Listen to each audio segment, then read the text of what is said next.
Well, since I talked about the band's discography, why don't we rank the albums now, shall we? I'm also Base6, I'm back to another video. Today, I'm going to be ranking my favorite band of all time, Judas Priest. Now, I've already talked about how their discography is, their very superb discography of the mighty metal legends, the metal gods themselves, and I figured, you know what, the best possible way to, continue their legacy is to rank their albums. Now, yes, this may seem cliche, and I've been wanting to do this for a while, but I've been putting it off, and I don't know why. I figured, you know what, I might as well do it. Now, I don't want to try and make this very long, because I only have a certain amount of time on my phone. I'm going to try and make this as short as I possibly can. If I get it around 20 minutes, I'll be fine enough for me. 18 albums and a lot of superb musicians from the metal legends themselves. And don't worry, my TV just turns off automatically, so don't be worried about that. I'm not haunted. At least I don't think I am.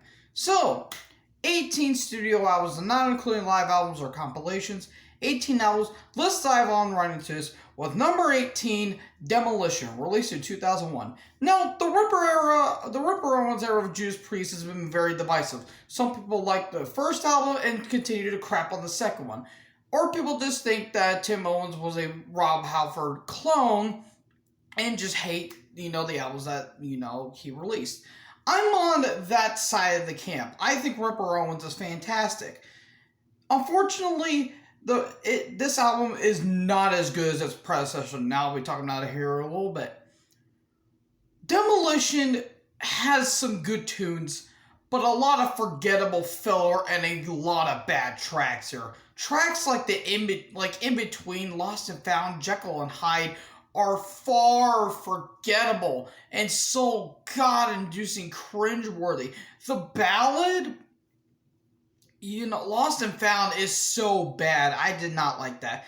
Songs like Cyberface, Subterfuge, and Metal Messiah are so god-awful that I can't even stomach the process of even listening. 70 minutes of god-awful material. That doesn't mean that Demolition doesn't have its moments. Hell, even Devil Digger has its moments, but it's still bad with the vocal, bass masking vocals. Songs like, One-on-One, Feed on Me, the song about their trial in 1990, Bloodsuckers, and the hellish headbanging monster Machine Man are some of the best uncut classics from this album. But in a whole, Demolition is just a mixed bag. Messier than Spider-Man 3. This album did not do it for me, and it is by far the worst album in Judas Priest's superb discography. Next, we go on to number 17, Nostradamus, released in 2008.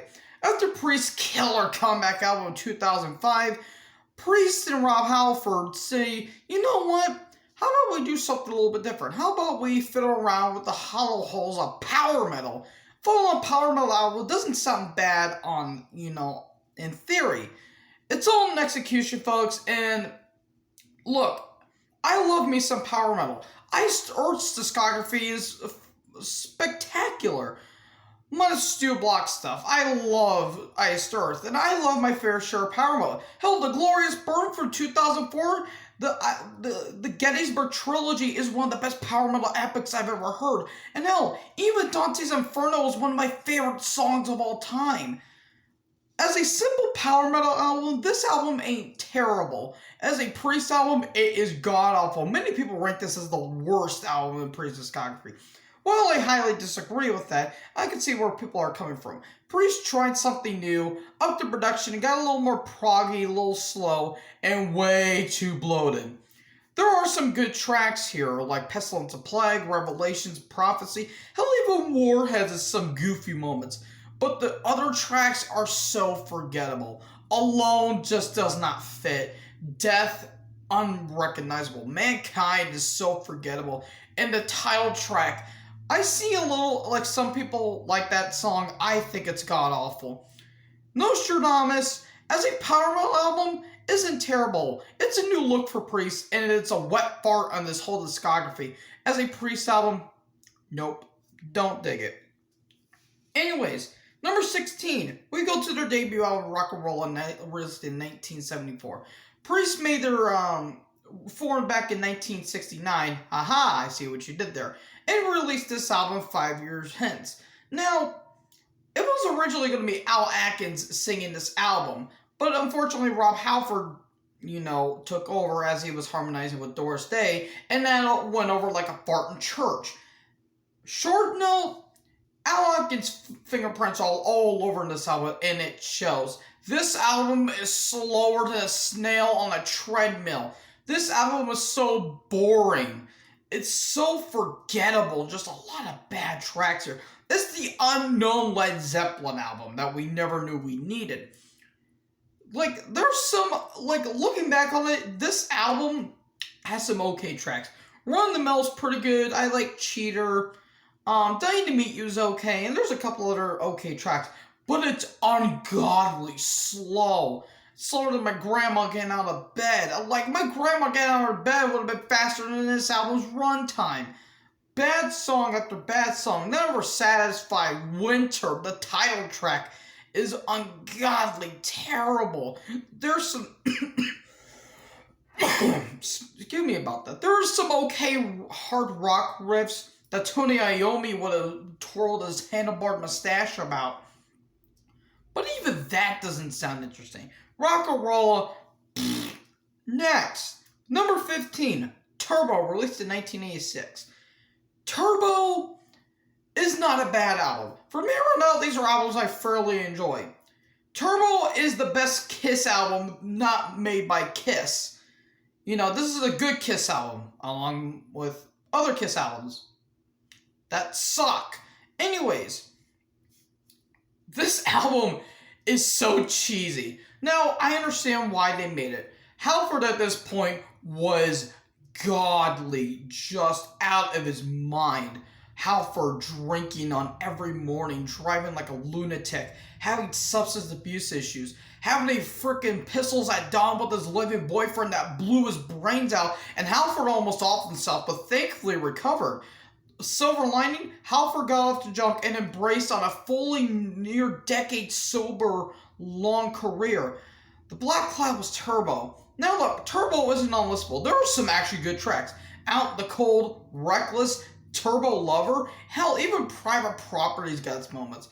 But songs like, Parental Guidance and a lot of other tracks don't really do it for me. Hell, even the soundtrack this album was nearly the soundtrack to Top Gun. I think Reckless was almost the soundtrack to Top Gun, but Priest turned it down because they thought Top Gun wasn't gonna flop. Bad mistake on your part there, Halford. This album is not bad. It has its cheesy moments, but man, this album does not age well for me. Though Reckless is a really very, very good track. Number 14, Killing Machine, aka Hellbent for Leather. Depending on what album, version you get, this is a pretty fun album. Yes, it's cheesy in a lot of spots, but it's a good kind of cheese, and we're talking about mozzarella here.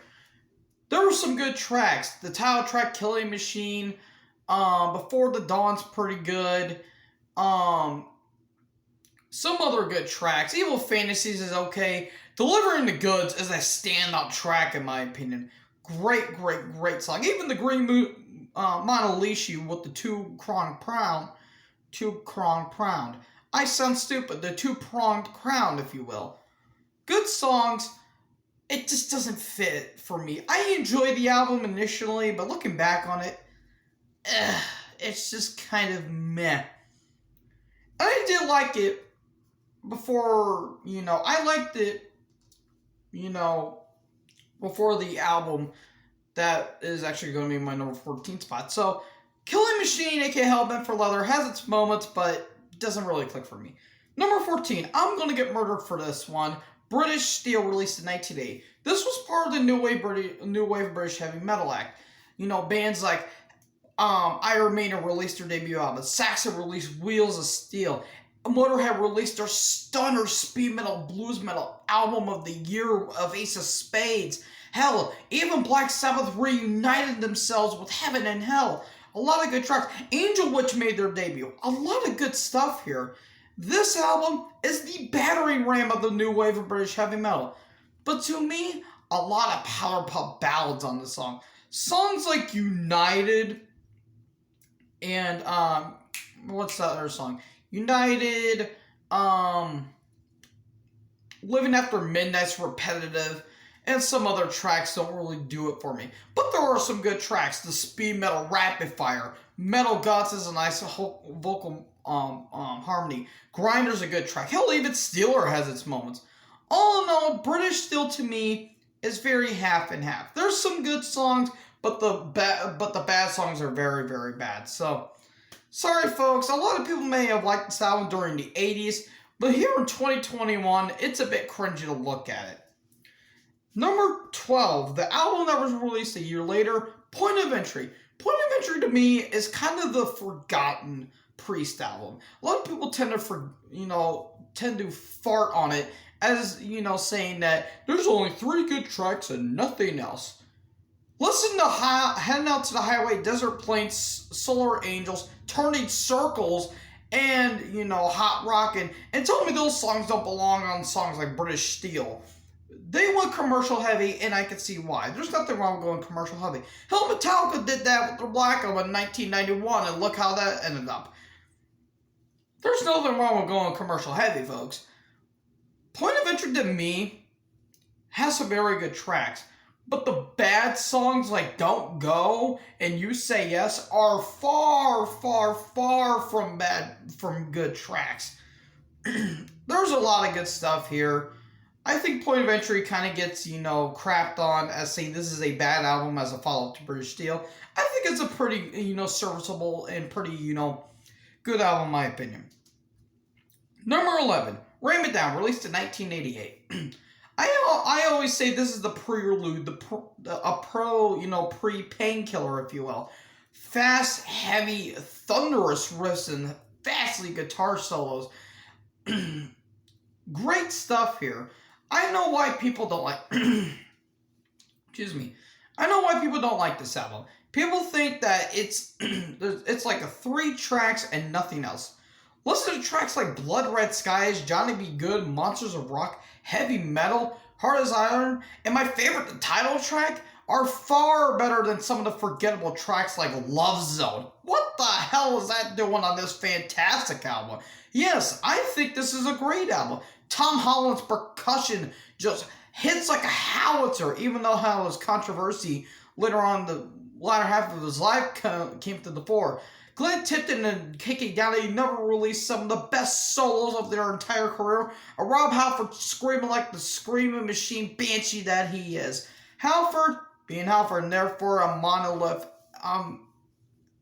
marker brigade of howling screams that will pierce your sack off. Great songs.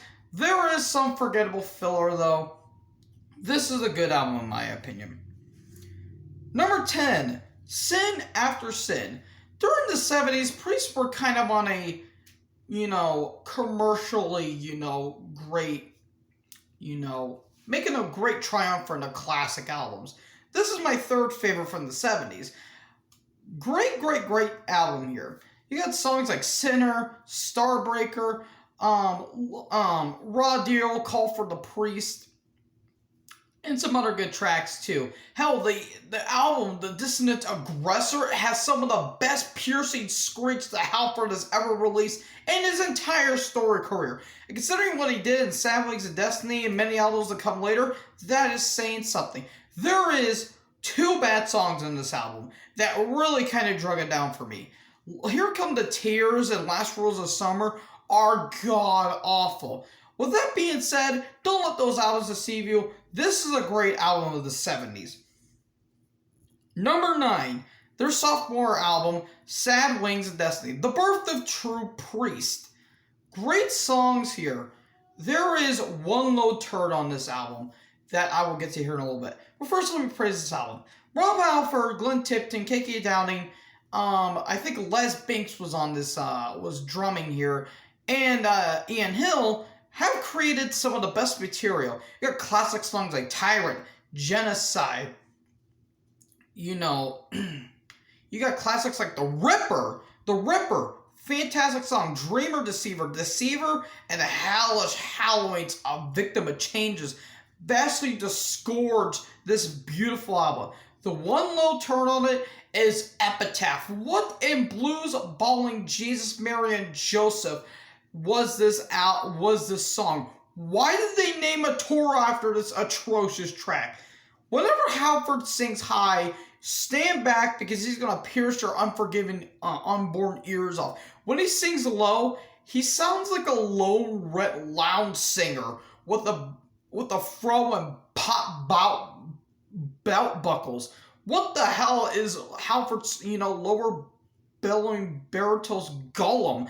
Seriously, when Halford during his later years of his life, he had his lower operatic, voices with a nice little howl, but these few first albums, he just sounds so just desensitized and so unorthodox and so uninspired. With that being said, fantastic album from start to finish.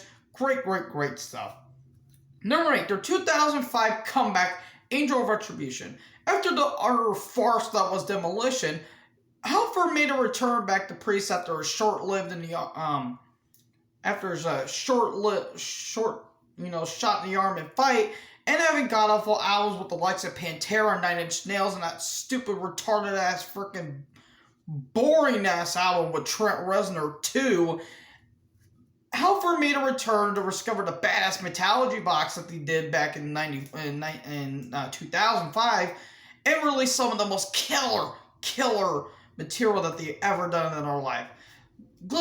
Tipton and Downing never sounded more inspired in their life. Drummer Scott Travis has never hit so harder in his life, and Halford hits some of the best screeches he's ever done ever since Painkiller. Great album. There was some forgettable stuff here. Songs like, Worth Fighting For, Loch Ness, and a couple other songs aren't really good on this album, but the highlights are immediately high. Songs like the hellish opening Judas Rising, heartbreaking ballad of Angel, the catchy Deal with the Devil, screechy Demonizer, and my favorite that I've grown to recognize, the full-on speed metal and kind of power metal song Hellrider. Great material, great songs, fantastic album. That comes in my number 8. Number 7, Defenders of the Faith, 1984. After their commercial album that I'll be talking about here in a little bit, their commercial predecessor, Priest said, you know what? Why don't we double down on that and release another killer album in the 80s? How about we name that Defenders of the Faith? This is a great album, except for the last 3 songs. The last 3 songs sap the life out of this thing. The last 3 songs suck harder than whatever the hell you look up on your Google search. These last songs come through a straw that you use on your McDonald's. Seriously, what the hell is Defenders of the Faith, the title track? Night Comes Down in Heavy Duty being so ungodly forgettable filler. More filler than my pants on a regular Sunday. What in God's name are those last 3 tracks? With that being said, though, the other songs are brilliant. Some Heads Are Gonna Roll, Love Bites, Free Will Bernie, The Sentinel, Rock Hard Right Free. Great material, great songs here. Fantastic album. Except for the last 3 songs, everything else is just perfection in my opinion. Number 6, Redeemer of Souls, released in 2014.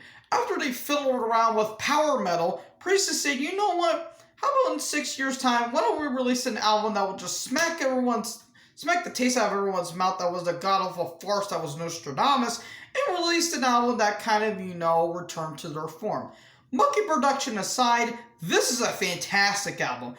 By far one of the best albums of at least the 2010s. But don't worry, there's another album that released in 2010 that's a bit better in my opinion. Great songs, the title track, March of the Damned, Secrets of the Dead, Dragonaut, Battle Cry, and the screaming epic Halls of Valhalla. Great songs here. Cold Blooded's a bit meh, but even that has its moments. Great material here. Great songwriting by Glenn Tipton, Rob Halford, KK Downing, Scott Travis, and Ian Hill. Great songs here from the Metal Majesties. Number 5, Firepower. Now, after Priest had became more than a tribute lineup as of lately, KK left after what is totally not, financial issues and not getting money. Priest said, you know what? How about, or I apologize. KK wasn't on Redeemer of Souls. I forgot. Richie Faulkner replaced him, and he went above admirably. Faulkner carried Glenn, because Glenn at this point has suffered early Parkinson's disease, and it really showed here. Glenn noodling his way through a lot of great tracks here. I feel bad for Tipton, and at this point, he's going to be rocking brain dead by the time we reach 2028. Seriously, I feel really bad for Tipton. Halford screams his nads off on this album. Great production job by Andy Sneap, even though he kind of became the tribute band that they ultimately became. Regarding how I feel about Priest, this album is spectacular. The Epic Traitor's Gate, Hell Rising, Firepower, Lightning Strike, Evil Never Dies, Necromancer. Hell, even Rising to Ruins that had the Guardians intro is epic. Sea of Red. Great song. Flamethrower. What's not to like here, folks? Firepower. One of the best albums of the 21st century. We're going to number 4. My favorite album of the 70s. That is Stained Class. As many of you know, this album has a lot of controversy. With the Spooky Tooth cover, Better Than You, Better Than Me, having two teenagers burnouts that blew their brains off. One of them actually did it, and they having a suicide pact. One of them left horribly disfigured and eventually died from a drug overdose. Priest later settled in court in 1990, and they ultimately won when they got accused of the words "do it" were on the Spooky Tooth track, which is a complete bull. But besides that, this album is spectacular. The epic Beyond the Realms of Death, Saints in Hell, Invader, Savage, Heroes End, the title track. A lot of great stuff here, guys. Stained Class is among one of the best albums of the 70s, and I'm saying that with every right. Cartoonishly recommended. Number 3, my favorite album from the 80s, Scream for Vengeance in 1982. After Priest, fiddled around with commerciality, they said, you know what? We're going to crank out an album that is one of the best albums of all time, Screaming for Vengeance. Now, people either say this is the best Priest album, or they say it's their second favorite Priest album. It's my third personally, but I can see where people come from. Hell, even the weakest song, Pain and Pleasure, has its moments. The melodic Take These Chains, the hell-raising, Electric Eye, the crunchy, just infectiously heavy Bloodstone, speed metal masterwork like the title track, even the catchier songs like You've Got Another Thing Coming, are just unrecognizably amazing. Ass-kicking anthem after ass-kicking anthem, one after another. Flawless victory by the boys from Birmingham. Great songs here. Recommended. Number 2, Painkiller. Yes, you guys thought that was going to be my number 1, but if you guys know me a lot, you knew what my number 1 was going to be. This is a fantastic return album. Great comeback album. Brave New World, get out of here. Surgical Steel, Back in the Black and the Blue. Anyways, this is my favorite album from the 90s. May this rest in peace. You can better praise that. You better fall on your hands and knees to this album, because this is what technical thrash really is here, folks. Hell Patrol, Nightcrawler,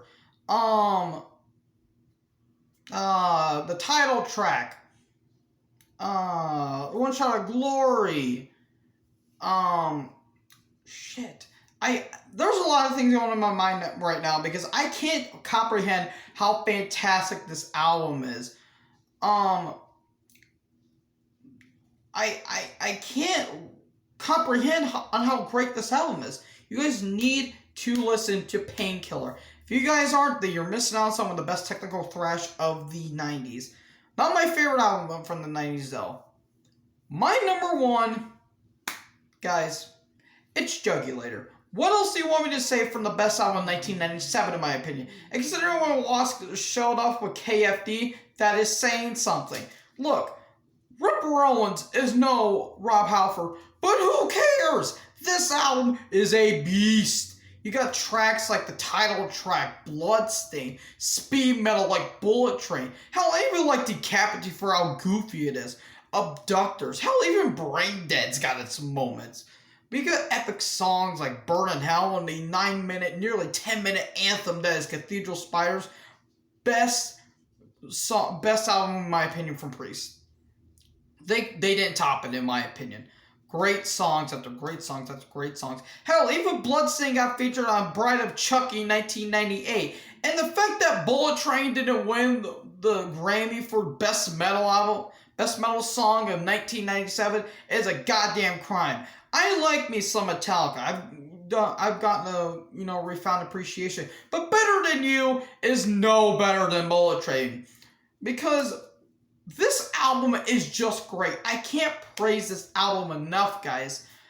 Please don't be a loser and support this album. Jugulator, my favorite album of Priest. So, what did you guys think of this? Did you like this or did you not? What is your favorite Priest album? Let me know in the comments section below. Hell, give me your rankings for all I know. I would like to hear some variety and some notoriety. Anyways, thank you guys for watching this video. Make sure to like, comment, subscribe, tap the bell for more awesome content and for more notifications. I am also FB6. Join the herd. Talk guys next video. Pray to the metal gods. Pay tribute to the almighty Halford, Glenn Tipton, KK Downey, Ian Hill, and the almighty Scott Travis. And I'll talk to you guys next video. Peace out.